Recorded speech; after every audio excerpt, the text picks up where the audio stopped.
Ingqongwane seyiqale kuwa kuletindlu lomhlamo ke wasevel bekufanele ube tindlu letingemakhulu nemashumi lamatsatfu nesithupha lapho bekumele kuhlale khona tisebenzi betakha ipower station yekusile. Lokho ke akuzange kwendeke kepha ke imali yachithwa.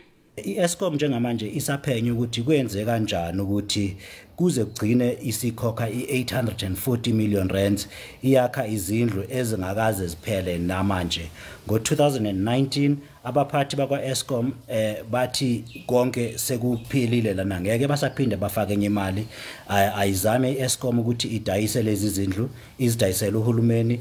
I-NUM lemelele tisebenzi ithi ayiwati lo mhlamo kanti ke futhi igeza tandla. I spoke to a lot of our members at Kusile Power Station. In fact, those are shop stewards who told me that they don't know about the flats that were built for them by Eskom at Kusile Power Stations.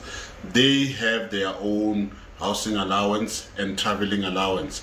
And most of our members, they live in nearest towns like Witbank, Brokenspruit, and Pretoria. Likomiti ke libukene netindzaba tetinkampani tembuso eParliament liyakusola lokuchithwa kwetimali ngalongekho emthethweni. Liphindze lithi i-Eskom kufanele ifike ite ukhuluma nalo ngeliviki lelitako ngaleSithathu. Ngingusiphephile kunene wetindzaba te-SABC eMalahleni.